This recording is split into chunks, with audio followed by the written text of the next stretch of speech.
Muy bien, continuamos entonces con otro elemento muy importante porque este elemento ya viene a ser como que el desarrollo del sermón como tal y que a partir de allí pues ya uno va a poder explicar todas las ideas que uno quiere compartir. Ajá. Voy a compartir la pantalla. Bueno, nos quedamos entonces considerando el tema, ya tenemos lo que es el tema o la idea principal, el título, el texto bíblico, la introducción, y ahora tenemos que irnos ya al desarrollo como tal del sermón que vamos a exponer. ¿Ok? Bien, a esta parte del sermón se le conoce como ideas secundarias o divisiones. ¿Ah? Ideas secundarias o división. Recuerden que la idea principal es lo que permea todo el sermón y las ideas secundarias es cómo esa idea principal se va a dividir, ¿no? En otras ideas pequeñitas. ¿Mm?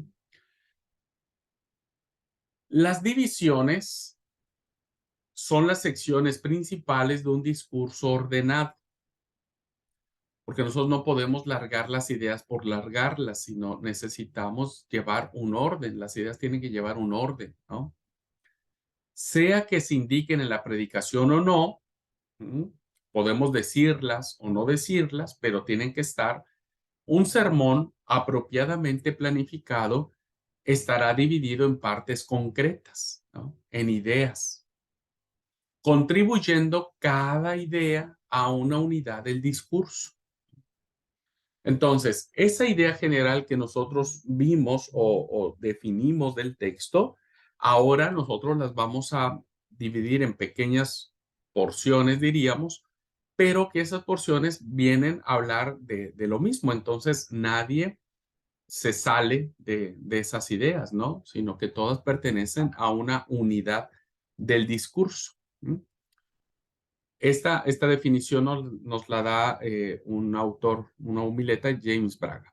Hay otra definición que nos da Orlando Costas sobre qué significan las ideas secundarias o divisiones. Dice, es el tema expresado en una oración gramatical completa, clara y concisa, ¿no? Son ideas, son frases, diríamos. En pocas palabras, son frases, ¿no? Que van a resumir o nos van a ayudar a darle dirección al mensaje que nosotros queremos manifestar, ¿no? Eh, Voy a leer la definición de Orlando Costas, ¿no? Es el tema expresado en una oración gramatical completa, clara y concisa, que resume el contenido del mensaje y anuncia el curso a seguir o el propósito que se quiere alcanzar. Entonces, estas ideas secundarias o divisiones, hermanos, son ¿cómo les diré? Son como diques, son como luces que no nos hacen desviarnos, ¿no? Que no hacen que el predicador empiece a divagar, sino más bien son como esos parámetros donde el predicador dice, no, yo no me puedo mover de aquí porque esta es la idea que yo quiero compartir, ¿no? Es una idea secundaria de una idea general o de una idea mayor. Entonces, es muy importante que nuestros sermones estén eh, eh, estableciendo estas ideas secundarias y entre más claras sean las ideas secundarias, pues mucho más claro va a ser el sermón. Ajá, mucho más claro va a ser el sermón. ¿Qué características deben tener estas ideas, estas ideas secundarias? Ahora voy a poner el ejemplo y ahí nos va a caer mejor el 20. Primera, las divisiones o las ideas secundarias van a promover la claridad del pensamiento. Porque a veces cuando el predicador no tiene muy clara estas ideas secundarias, termina divagando, termina yéndose por las ramas, se dice, ¿no? Termina yéndose por las ramas. Y esto implicará que efectivamente las personas no puedan tener esta idea de decir, ¿para dónde va el predicador? ¿No? Entonces, las ideas secundarias lo que van a hacer es que siempre nos van a encauzar a la idea mayor, siempre nos van a, cuando querramos irnos por otro lado, la idea secundaria nos va a decir, no, no, no, vos no podés hablar de otra cosa porque eso es lo que tenés que hablar en aras de la idea mayor. ¿Qué significa entonces? Que las subdivisiones deben tener la claridad del pensamiento. Si un sermón tiene que ser construido de una manera apropiada, no puede ser erigido, no puede ser levantado, no puede ser construido sobre ideas vagas, ¿no? Como les decía, uno va divagando ahí, lo que se nos ocurre, vamos diciendo, ni sobre expresiones indefinidas, ¿no? O sea, como que llega un momento en donde ni el propio predicador sepa ya qué dijo, para dónde va o demás, ¿no? Fíjense, es muy probable que si yo no tuviera mis notas que yo estoy siguiendo acá, o no tuviera la diapositiva, o no tuviera yo un orden de pensamiento, pues yo hubiera hecho una revoltura de todos los temas, ¿no? Pero fíjense cómo cada tema va llevando una idea, va llevando una secuencia y todo como que se va empezando a tener sentido. Bueno, eso debe existir también en el sermón. Al contrario, la estructura lógica tiene que ser tan clara y tan precisa que el significado de cada punto, de cada idea secundaria, quede perfectamente claro al momento en que los oyentes escuchen esas divisiones. Entonces les siga haciendo sentido lo que nosotros queremos decirles, ¿no?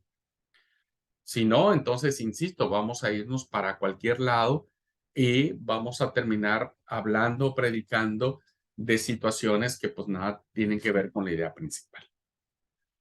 Otra característica, las divisiones o esos puntos importantísimos del sermón van a promover la unidad del pensamiento, no solo la claridad, donde nosotros vamos a clarificar la idea, sino vamos a decir, a ver, todo lo que yo estoy diciendo, todo está en función o está encerrado o está en dirección de la idea principal.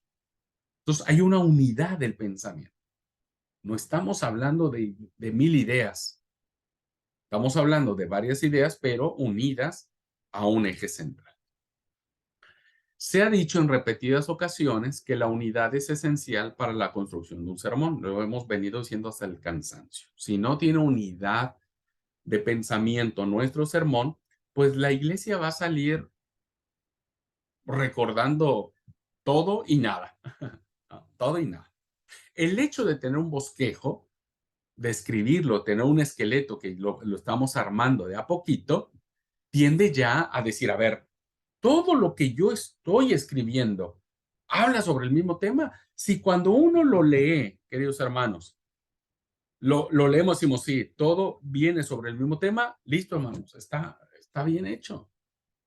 Pero si una vez que lo leemos, decimos, "Che, aquí empecé hablando de Sodoma y Gomorra y estoy terminando hablando de Éfeso y luego ya me fui a Galilea y bueno, ya hice un revoltijo". No, hay que unificar el pensamiento. ¿Ok? El hecho entonces de tener un bosquejo tiende ya a que esa unidad de ideas no se disperse. Porque el esfuerzo del predicador en clasificar su material bajo varios encabezamientos o varias ideas centrales se posibilita el discernir si el sermón tiene estructura o no. Por eso digo, si nosotros desde la misma elaboración de nuestro sermón ya nos damos cuenta que estamos yendo para otro lado, ¿no? Pues hay que corregirlo. Y eso no tenemos que hacerlo cuando estemos predicando, eso lo tenemos que hacer en la fase previa, cuando estamos elaborando. ¿Ok? Entonces, acuérdese, hermanos, siempre que usted vaya a hacer una reflexión, un sermón, comparta alguna charla, etcétera, etcétera, recuerde que debe hablar de una sola idea, de tal manera que esa idea quede grabada sí o sí en el pensamiento y en el corazón de los oyentes. ¿Mm? Tercera característica que tiene que ver con las subdivisiones o las ideas secundarias. Pues que estas divisiones van a ayudar al predicador a tratar el tema de manera adecuada. Porque estas ideas que se van a resumir en una frase va a hacer que el predicador aborde el tema de una manera correcta. ¿Qué entendemos por esto? Al organizar el predicador su material para el sermón, cuando lo estamos diciendo, a ver, qué chiste voy a contar, o qué anécdota, o qué ilustración, o qué título, o qué texto. Cuando estemos en eso, podrá ver el tema como un todo, ¿sí? Ya, como un todo, decir, ok, todo se conecta con todo. Los varios aspectos del tema, la relación de las partes con otras partes. Entonces, si estamos hablando de la viuda pobre y estamos hablando de lo que significa dar algo, bueno, todo tiene que ir en relación al tema, ¿no? Algunos aspectos sobresaldrán como teniendo una importancia especial y mereciendo por ello un tratamiento o énfasis particular, claro, porque hay cosas que a nosotros nos interesaría resaltar, remarcar, remarcar para que la iglesia se vaya con ese pensamiento. Otras cosas del sermón solo pueden ser como un punto de referencia, pero no las tenemos que tomar en cuenta. Como les dije, platicar una historia que tengamos que contar 1000 detalles, que haga esa historia tan aburrida que no nos sirva de nada. Entonces, hay cosas que no son importantes, pero que nos pueden ayudar para desarrollar una idea mejor, sáquenlo. Si no es importante, pues sáquenlo. Ajá. Entonces el predicador va discerniendo, va eligiendo, va eligiendo, dije 2 veces la palabra elegir. Bueno, va eligiendo lo mejor, lo correcto, ¿no? Lo que crea que es importante, y entonces al momento de dar el sermón, pues va a dar lo que considera que es importante más que cualquier otra cosa. Ujú. Otra característica de las subdivisiones. Vayan acordándose de ellas, porque ahorita en el ejemplo nos va a hacer sentido todo, ¿no? Nos promueven claridad, unidad, hacen que el predicador trate el tema con propiedad y de manera adecuada, y también elaborar estas subdivisiones posibilitan, le ayudan al predicador a recordar las partes principales de su sermón. Esto es fundamental. Si alguien, hermanos, se confía de su memoria, a menos que sea excelente en su memoria y tenga una memoria fotográfica, ¿no? Tiene que escribir su sermón. Porque tener nuestro bosquejo a mano y que nos permita a nosotros saber en qué punto vamos, pues nos va a hacer recordar la idea principal que teníamos al momento de elaborar nuestro sermón. Entonces, yo siempre he dicho que usted, el principiante, puede subir, o creo que todos tienen derecho a subir con su bosquejo, con sus notas al púlpito. Ya con el paso del tiempo, hermanos, al principio nosotros subimos al púlpito con 1000 hojas, ¿viste? Porque escribimos nuestro sermón en 20 hojas. Y a veces con los nervios las traspapelamos, se caen, vuelan porque el ventilador está, porque entró una corriente de aire, 1000 cosas. Batallamos con eso, pero yo digo, es mejor llevar el sermón escrito, ¿no? Y a veces, ya con el paso del tiempo, cuando alguien ya maneja la estructura en su cabeza, algunas pequeñas anotaciones, citas importantes, apuntos de resaltar en una hojita chiquitita o en una hoja A4, entonces uno puede llevar tranquilamente su sermón, ¿no? Si eso fuera, ¿no? Como dice la diapositiva, a veces el principiante va a estar clavada la vista en sus hojas, ¿no? Y no mirar a la congregación. Bueno, este es un error de principiante, pero no tenga miedo, ¿no? Eso dicen los homiletas, pero al principio, si usted quiere hacerlo así, no hay problema. Todos aprendimos de esa forma, ¿no? Siempre el predicador tiene que estar en contacto visual con sus oyentes, ¿no?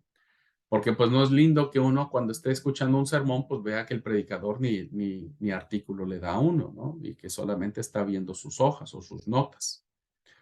Pero el hecho de llevar nuestro bosquejo, queridos hermanos y hermanas, nuestro esqueleto, diríamos, nos ayudará muchísimo a recordar qué es lo que queríamos decir, ¿no?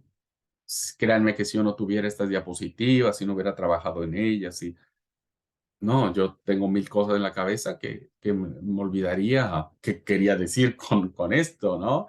Pero tener mis notas me hace recordar, es decir, no, ya sé para dónde iba yo. Ujú. Una quinta característica de tener estas subdivisiones, que ahora lo vamos a ver de manera práctica, es que ayudan a recordar los principales aspectos del sermón. ¿Qué es lo más importante que nosotros queremos resaltar? ¿No? ¿Cuántas veces alguien dice después de un servicio eclesial que ha recibido la bendición del sermón, pero cuando se le pide que ha dicho el pastor, dice, pues la verdad que no tengo ni idea de qué predico? Habló tan bonito, pero habló de tantas cosas que o divagó o se perdió, o el predicador dijo, ay hermano, discúlpenme, pero ya tuve un lapsus, se me fue todo, se me borró todo, pero bueno, ahora me voy a acordar y empieza ahí a tratar de rescatar el sermón, pero bueno, ya lo estrelló, ¿no? Entonces, ah, ¿qué es lo que queremos que la iglesia lleve a su casa tatuado, diríamos? La iglesia no va a recordar todo lo que hablamos durante 40, 50 minutos, hermano. No va a recordar. Pero sí va a recordar algunas cosas que se remarcaron. Si ustedes se dieron cuenta, en esta diapositiva no, pero miren, en la anterior, se dieron cuenta que yo resalté con otro color la frase que para mí es muy importante resaltar. Para mí eso es fundamental porque yo lo que quiero decirles cuando vean un color distinto a mi diapositiva es porque eso para mí es el tema, la frase, la idea más importante y yo quiero que ustedes recuerden. Entonces yo hago énfasis en eso. Lo demás lo leo, ¿no es cierto? Hago un comentario, pero para mí lo importante es lo que está con otro color. En muchas de mis diapositivas de todas mis clases, trato de hacer eso, dar lo central, lo que yo creo que eso sí ustedes tienen que recordar, ¿no? Tienen que estar. Así que bueno, esa es una característica. ¿Cómo podemos elaborar subdivisiones? Ya vimos las características, ahora con el ejemplo va a dar mucho más sentido.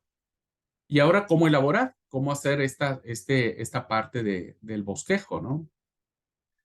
Bueno, lo podemos hacer al igual cuando hacíamos los títulos. Ustedes pueden hacer frases en forma de declaración, ¿no? Es decir, una afirmación clara y concisa en torno al tema que queremos elegir. Por ejemplo, si nosotros queremos predicar sobre la oración, una idea secundaria sería, la oración trae muchos beneficios, ¿no? Entonces, nosotros vamos a explicar cuáles son esos muchos beneficios. Pero eso ya a mí en el sermón ya me da la idea de qué es lo que voy a decir en esos próximos 5 u 8 o 10 minutos que va a tratar este punto. La oración trae muchos beneficios, ¿ok, hermano? Miren, los beneficios que la oración trae son tal, tal. Tú no puedes hacer así como un enunciado nada más. Puedo hacerlo en forma de pregunta, ¿no? Insisto, las preguntas son muy buenas porque te hacen pensar, reflexionar. Entonces, si lo hacemos en forma de interrogación o de pregunta, ¿no? Entonces cambia el sentido, el tono. Acuérdense siempre eso, ¿no? ¿Cuáles son los beneficios de la oración? Fíjense, estoy haciendo lo mismo, ¿no? Estoy planteando los mismos temas aquí en la declaración, la primera, la oración, beneficios. Acá, oración, beneficios en la pregunta. ¿Vieron? Acá, para preguntas, usé esta palabra que ay, se me fue, ¿cómo se llama esta palabra con las que abren las preguntas? ¿Qué, cómo, cuándo, dónde, por qué, para qué, cuáles, etcétera? ¿Cuáles son los beneficios de la oración? ¿Mm? ¿Cuáles serían? Entonces, yo en mi predicación voy a explicar cuáles son esos beneficios. Pero eso ya es una idea secundaria, ¿no? Y lo hice como interrogación. Hay otra en forma de exhortación, como que más de amonestación, como que más de ojo, ojo, tengan cuidado, ¿no? Y entonces puede ser así como para llamar la atención de los oyentes. Y en proposición exhortativa puede decir, buscar al Señor mientras pueda ser hallado. ¿Estamos hablando de la oración? Sí, porque se supone que en la oración uno busca al Señor. ¿Dónde está la exhortación? Pues mientras puede ser hallado, porque si el Señor no es hallado, si uno no busca al Señor, pues en algún momento no lo vamos a encontrar, ¿cierto? No lo vamos a encontrar. Entonces, es una exhortación que yo voy a explicar en mi sermón qué significa buscar al Señor mientras pueda ser hallado.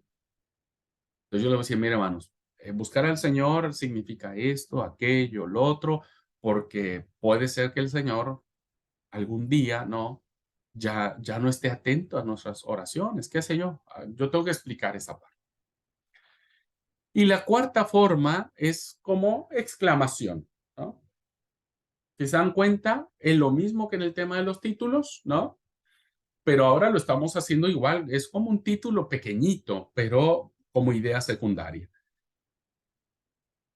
Si lo hacemos de manera exclamatoria, hablando de la oración, seguimos diciendo lo mismo, solo que lo planteamos de otra forma.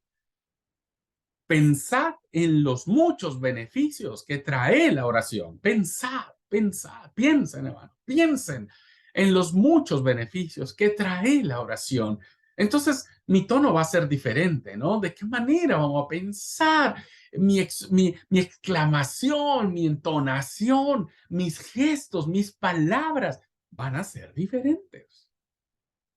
Me explico, hermanos. Es muy importante esta forma, porque depende cómo ustedes lo escriban, pues va a ser la forma en que lo van a poder comentar, lo van a poder expresar, lo van a poder manifestar, ¿no?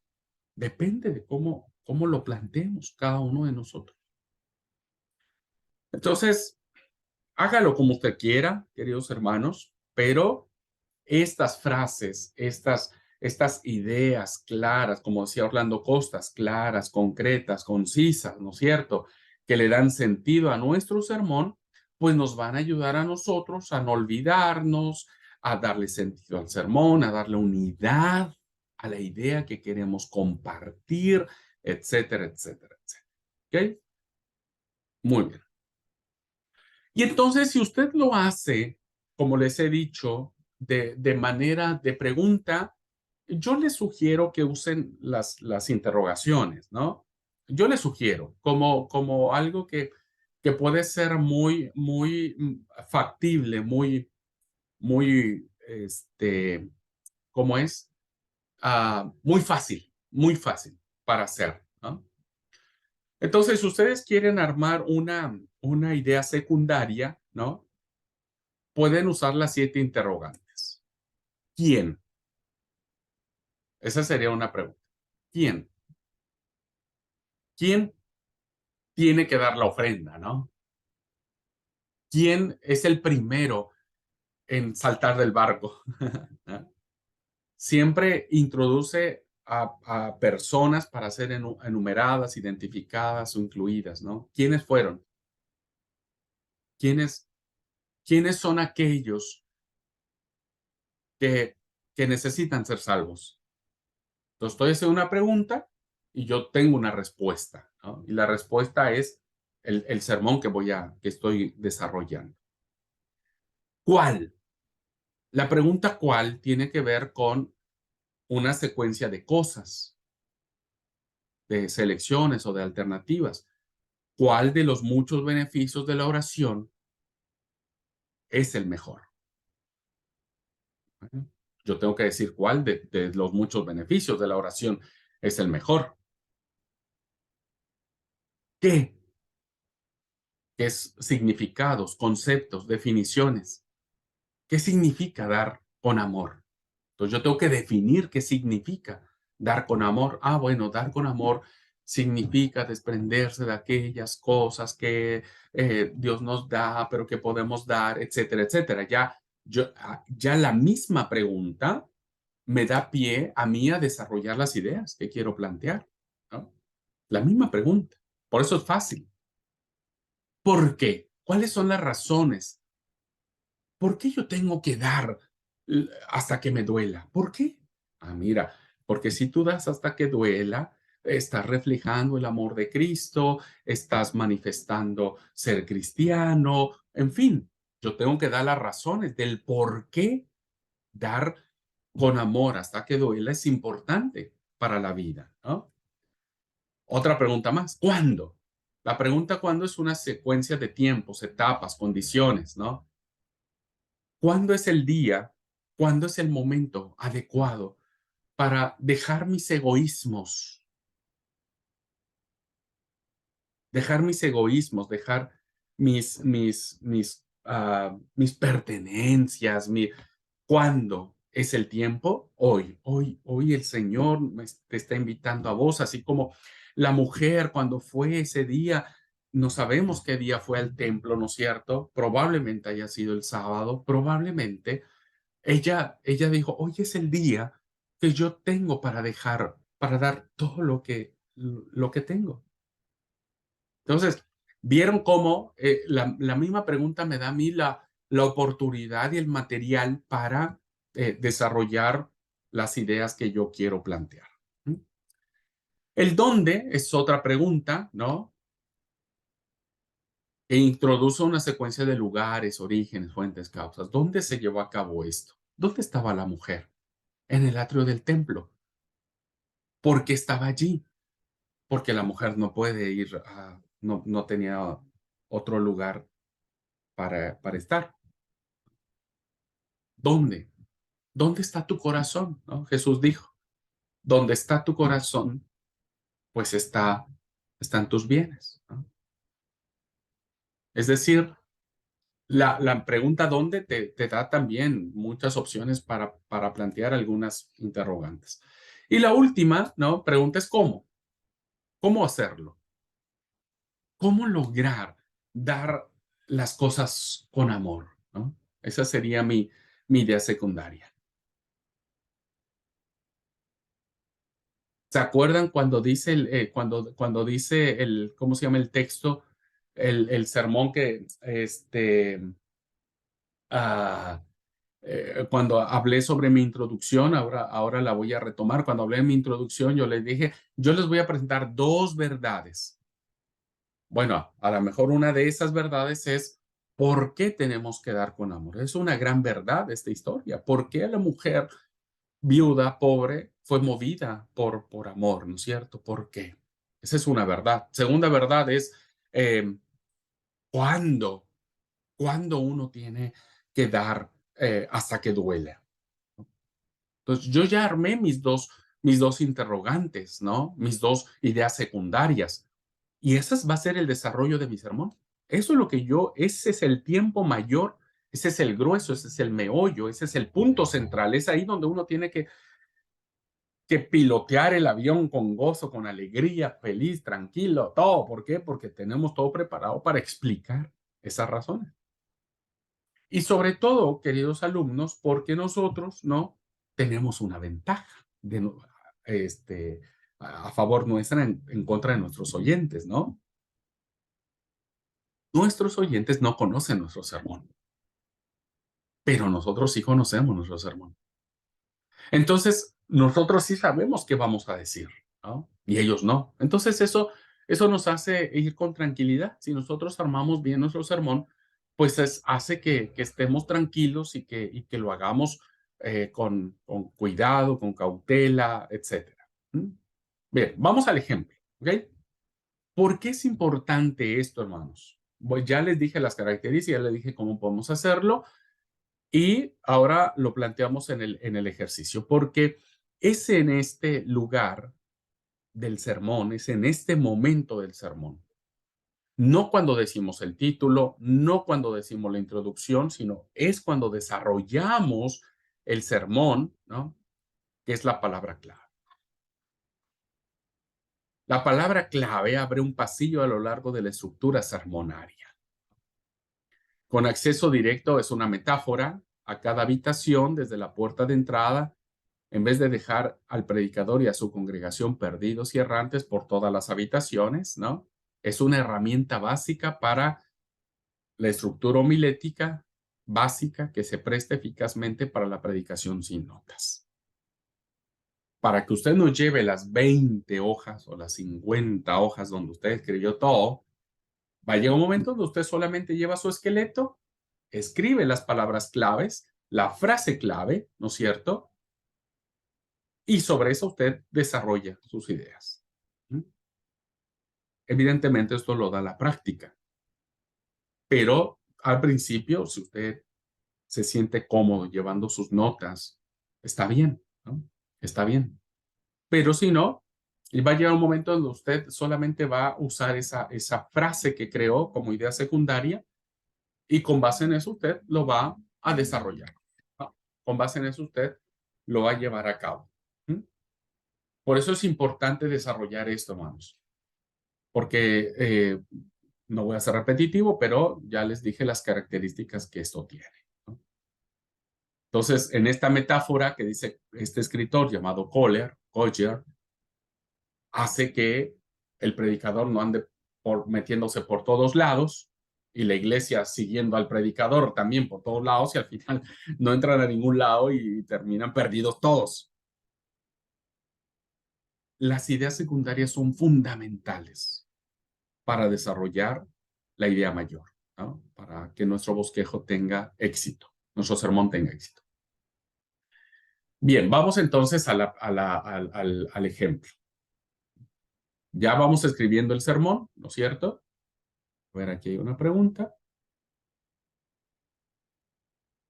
Dijo un autor, nos comenta nuestro compañero Daniel, leí 10 libros, estudié todo un mes, me trasnoché toda una semana y llegué y di mi clase en 10 minutos. ¿Cómo podemos sacar esas palabras claves? Sí, es interesante, ¿no? Eh,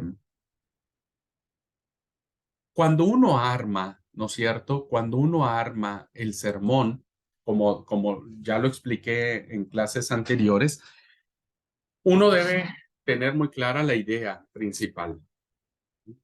Uno debe tener la idea principal. La pregunta que me hace Daniel es fundamental. ¿Cómo le hago para hacer esto? No es tan difícil, dijo aquel que tiene un poco de camino recorrido. No, a ver, insisto, la práctica hace al maestro. ¿Ah? Hay que practicar, hay que practicar, hay que practicar. ¿Cómo le hacemos? Yo ahora voy a escribir mis dos ideas secundarias. ¿Se dan cuenta? Aquí están. Idea 1, idea 2. ¿Ah? Si yo hice bien, como yo les platiqué, si nosotros hacemos bien el trabajo de la idea principal, entonces esto va a ser facilísimo. Las ideas secundarias son facilísimas, porque recuerden que las ideas secundarias van a nacer de la idea mayor, porque estas ideas que yo voy a plantear aquí no tienen que ser diferentes de la idea mayor, ¿no? O del tema principal o como quieran llamarlo. Entonces, si yo hice bien este cuadrito que está aquí, ¿no es cierto? Que dice tema, si yo hice bien, quédense re tranquilos porque ya todo está todo el sermón. ¿Cómo lo entendemos? ¿Cómo lo sabemos? Pues sencillamente, miren, ¿de qué manera puedo sacar mi primera idea secundaria? Pues de acá, no busquen para otro lado, fíjense. Y lo hago en término interrogativo. ¿Mm? Uso el método de interrogación. ¿Cuál es la intención de nuestros afectos? Esa va a ser mi guía. Yo en ese punto, hermanos, no me voy a desviar de otro tema. Solo voy a ocuparme en 5, 8 minutos, 10, depende cómo estructuremos nuestro sermón, a explicar esta idea secundaria. Porque la pregunta me obliga a mí a decirle a mis oyentes cuál es la intención de nuestros afectos. Y si se dan cuenta, hermanos, ¿no? Si se dan cuenta, está aquí implícita en la idea principal. La primera es, ¿qué implica dar todo lo que tenemos? Es decir, si nosotros estamos dando algo, es porque tenemos una intención. Solo el que da, pues tiene la intención. Si no da, pues no tiene ni siquiera la intención. Pero si yo tengo la intención, yo voy a dar. Ajá. Pero ahora la pregunta es, ¿esa intención es buena? ¿Es, es correcta? ¿No? Entonces lo que yo le voy a explicar a mis oyentes es que nuestra intención de dar debe nacer de un corazón que confíe en Dios. Y entonces ahí retomo la historia de la mujer. Yo creo que esta mujer, esta viuda, ¿no es cierto? Su intención no fue quedar bien ni con Jesús, porque esa mujer ni siquiera se enteró de que Jesús le estaba mirando. Ustedes vuelvan a leer el relato. Esa pobre mujer, creo que hasta la fecha, no se enteró de que estamos hablando de ella. Quien se enteró fue Jesús y lo reconocemos porque dice que él vio y vio a una mujer y tal, pero la mujer ni siquiera se enteró. Es decir, ¿cuál fue la intención de esa mujer al dar todo lo que tenía? Pues fue una intención de que confiaba en la provisión de Dios, porque no fue alguien que dijo, bueno, a ver, véanme, aquí estoy, yo voy a dar lo último, tómenme una fotografía, una selfie, súbanme al Facebook, hagan una historia de mí, que venga un reportero, que venga a la tele, que venga. No, no, no lo hizo, porque su intención era otra. No hubo una intención de quedar bien, ni con los fariseos, ni con Jesús mismo, ni con nadie. Ella simplemente obedeció porque sabía que tenía que dar su ofrenda. Y la obediencia es fundamental. Entonces, fíjense, cómo yo empiezo a plantear esto a mi auditorio, ¿no?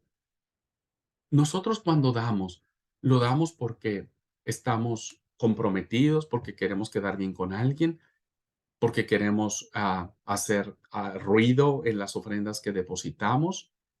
¿Cuál es la intención con la que nosotros damos? Entonces yo ya tengo ahí para explicar, ¿no? Y tomar en referencia a la mujer, evidentemente, porque de ahí parte mi idea principal. Y yo creo que la mujer no lo hizo para quedar bien con nadie. Entonces, ¿qué es lo que quiero enseñarle hoy a la iglesia? Pues que no debemos dar nunca cosas por interés, por quedar bien con la gente, ¿no? Porque nos hagan un reportaje, porque no, te haga el bien, haga lo correcto, háganlo porque está obedeciendo a Dios. ¿Vieron? De hecho, ya, con base en la primera idea, que nace de acá, de mi idea principal, ¿no? ¿Qué implica dar todo lo que tenemos? O sea, si yo quiero dar algo y quiero dar todo lo que tengo, ¿con qué intención lo estoy dando? Hay un dicho que dice, el que da y quita con el diablo se desquita. Entonces, ¿qué? Damos algo y decimos, bueno, listo, ya te di, pero era solo para la foto, ¿no? Entonces, devolvémelo. No hay una intención correcta delante de Dios. ¿Se dan cuenta? Nace de mi idea principal, de mi reflexión. Yo estoy reflexionando sobre eso. Y fíjense que mi segunda idea nace igual de mi idea general, ¿no? No, no se quiebren tanto la cabeza.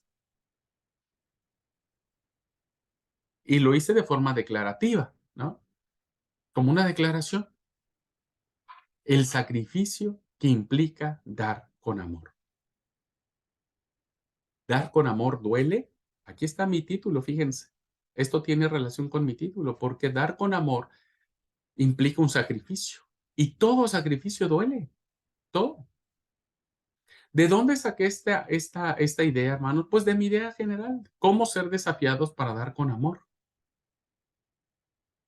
¿Cuál es mi palabra clave? Pues amor. Y sigue siendo el dar. Dar es un sacrificio. Aquí dice sacrifico, hermano, pero sacrifico, ¿no? Es el sacrificio. Perdón, está mal escrito. Y amor está acá, ¿no?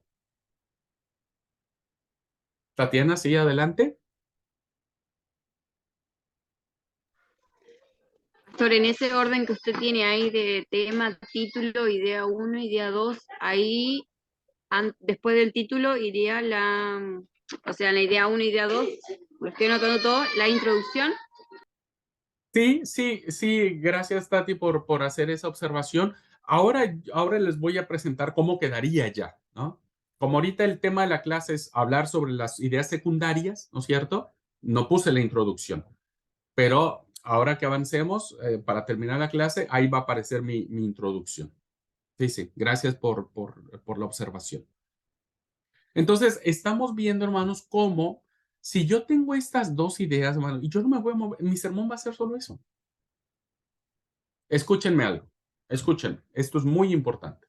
Miren, esta historia, que aunque es muy cortita, ¿no? Muy cortita, todos nosotros lo vemos esta historia por el lado de la mujer, porque incluso ya nuestras Biblias, eso no aparece en los originales, pero nuestras Biblias aparece como título este que está acá, ¿viste? ¿De dónde saqué este título que dice la viuda pobre? Pues de mi Biblia, porque así dice.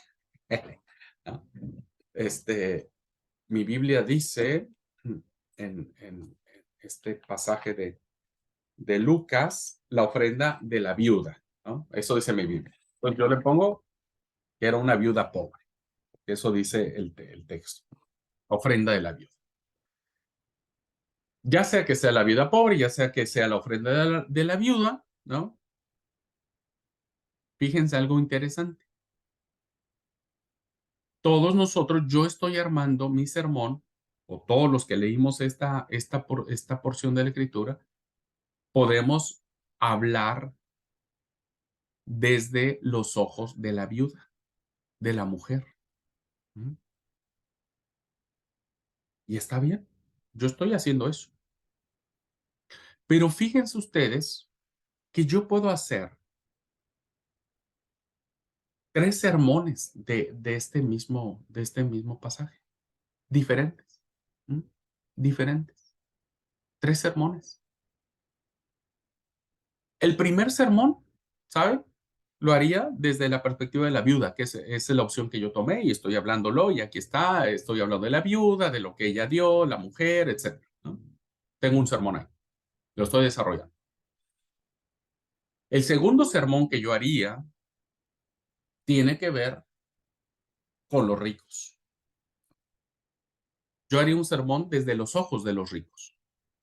¿Qué pensaban ellos? ¿Quiénes eran ellos? ¿Por qué los ricos son contrastados? El esplendor de los ricos es contrastado con la pequeñez de una mujer insignificante. ¿Por qué los ricos, no es cierto?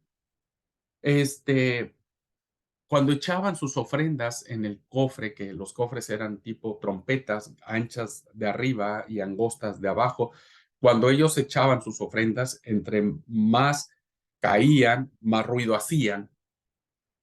Y entonces yo predicaría del cómo los ricos, ¿no es cierto? La riqueza no es mala, pero los ricos pueden desvirtuar el verdadero propósito de un corazón que busca a Dios. Fíjense, es otra idea muy diferente, muy diferente. Y yo desarrollaría un sermón y decir cómo Jesús contrasta entre la mujer pobre y los ricos. Entonces, plantearía un sermón desde los ojos de los ricos. Y el tercer sermón lo plantearía desde los ojos de Jesús. ¿Por qué Jesús va a esa mujer? ¿Por qué Jesús no hace nada? ¿Por qué solamente la toma como ejemplo? ¿Por qué Jesús, no es cierto? Este, está a lo lejos mirando. ¿Y por qué mira a esa mujer solamente? ¿Qué significa que Jesús se fije en ella? ¿De qué manera Jesús no le dice a la gente que está a su alrededor eh, lo que tiene que ver con el sustento de esta mujer? Y que él mismo reconoce que es lo único que tenía. Entonces yo hablaría mucho de la acción de Jesús ante esta enseñanza, ¿no? Entonces, fíjense cómo yo estoy planteando 3 temas diferentes. Ahora, ¿por qué les digo esto? Porque si yo no hago mis ideas centrales que tienen que ver con la mujer, yo voy a estar tentado a que en mi predicación, ¿no es cierto?, haga yo un merequetengue y hable yo de los ricos, y hable yo de las ofrendas, y hable yo de Jesús, y hable yo de lo que él dijo, etcétera. Y entonces voy a desperdiciar un relato como estos, ¿no? De una manera, pues, que ni la gente va a aprovechar ni tampoco va a entender. Entonces, cuando uno dice, bueno, uno puede lograr que esto a mí no me desvíe, no caiga yo en la tentación de predicar de los ricos o predicar de Jesús.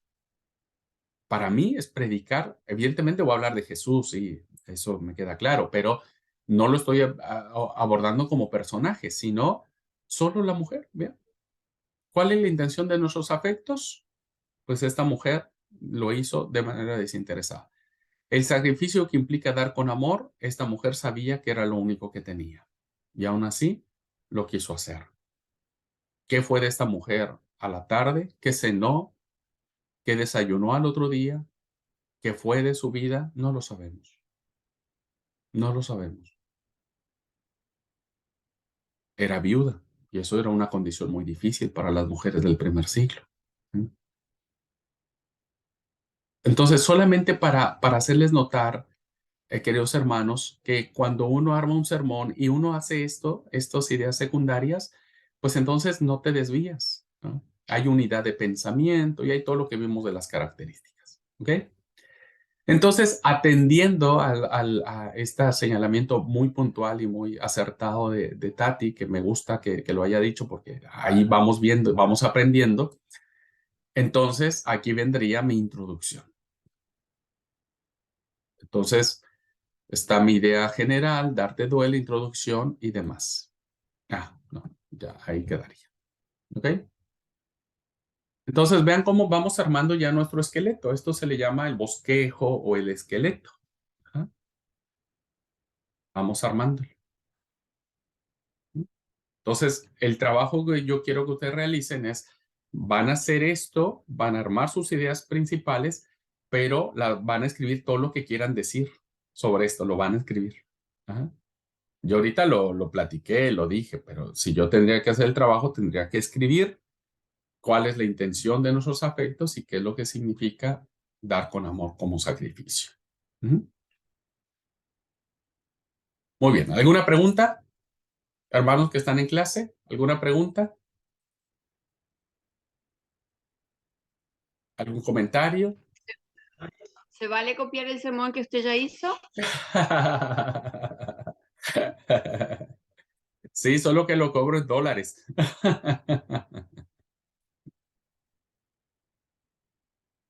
Muy bien, ¿qué les parece, hermanos? ¿Vamos bien? ¿Alguna pregunta? ¿Alguna duda?